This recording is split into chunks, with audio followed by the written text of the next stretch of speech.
just want you just said something very important. I want to emphasize that. So what you're saying is that there should be, for every time that Biden authorized the autopen, there should be a record of that. And he should have had to have registered his personal consent to using the autopen. Is that basically correct? I think to put it another way, I would say in the policy paper flow to the Oval Office, there should be a record of what documents are presented to the president when he gave his assent to the actions that are listed in those documents, whether it's a... U.S. News here again. Today's story is wild. Senator Josh Hawley just dropped major accusations about President Biden, the Justice Department, and even questioned who's really running the White House.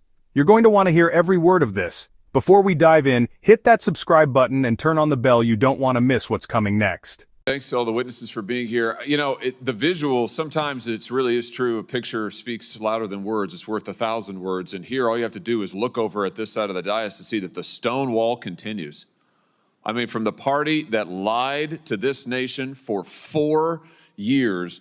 Let's just take a look at some of the things that our colleagues said on the Democrat side when their own Justice Department was concluding that Joe Biden, who, let's not forget, illegally took classified documents and kept them in his garage, in his freezer. I mean, Lord knows where. He just certainly didn't know. Their own Justice Department interviewed the guy and concluded he could not form the requisite mental state to stand trial. He did not have the mental ability to stand trial. And what did our Democrat colleagues say? Vice President Harris says, oh, no, the way that the Hur report characterized the president is so wrong. The president's demeanor is totally fine. Senator Smith, what the Hur said about the president not remembering his son's death, so unfair. Senator Kaine said this is grandstanding. Senator Fetterman said it's just cheap shots. You had other senators saying, Senator Ossoff in February of 2024, saying, and I quote, I found the president to be sharp, focused, impressive, formidable, and effective. In June 2024, Congressman Jeffries insists Biden was, and I'm quoting again, incredibly strong, forceful, and decisive. Where are they now? They don't want to answer for any of those quotes now. They lied to us for 4 years, and we know they lied. They know they lied. It's why they're not here. They don't want to answer a single question. They can't bear to show their faces in public. And you know what? It's right that they can't do that because the bill of goods they sold this country, they walked this country right into one of the greatest constitutional crises of our history, And now they are afraid to even show up to admit it. These are people, and this is a party that cannot be trusted with power. That cannot be trusted to tell the truth, the most basic truth. They all changed their tunes after Joe Biden debated President Trump and the whole world could see he couldn't even form a sentence. That running this guy for president again is a form of elder abuse. My, how they changed their tunes after that. Now they can't even show up in public to talk about it. This is embarrassing. But worse than that, it's dangerous. It is dangerous for this country.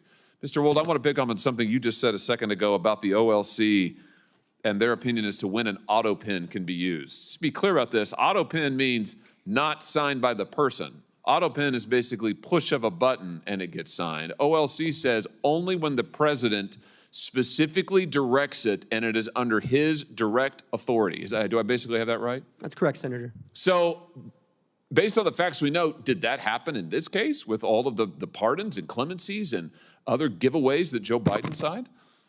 Assuming that the Biden White House complied with sort of traditional practice of presidential administrations and that there was record keeping either from the staff secretary or others, there should be records to indicate either through covering memorandum or briefing books where the president would have signed his signature authorizing this decision. None of that has come forward. That would be very easy to dispel some of these concerns. And I think what we're seeing here is really the autopen is best understood as a sort of a tool of executive convenience. Hold on just a second. You just said something very important. I want to emphasize that. So what you're saying is that there should be, for every time that Biden authorized the autopen, there should be a record of that. and he should have had to have registered his personal consent to using the autopen. Is that basically correct? I think to put it another way, I would say in the policy paper flow to the Oval Office, there should be a record of what documents are presented to the president when he gave his assent to the actions that are listed in those documents, whether it's a judicial nomination or it's a statutory response to Congress. Well, I think the answer is we need to get those documents. And I just say to our friends in the media over here, you guys need to be asking for those documents, and we need to be asking for them, Mr. Chairman. We need to see those documents. And the president, the former president now, can certainly choose to release them. I'm sure they're part of his personal papers, right, Mr. Wold? And that's correct. And the first place to start would be the staff secretary's office under President Biden. Oh, so here's the trail. If you want to know, if you want an answer to the question, did Joe Biden actually assent to the use of the autopen and you think of all the people he pardoned, he granted clemency to, murderers, drug dealers, child rapists.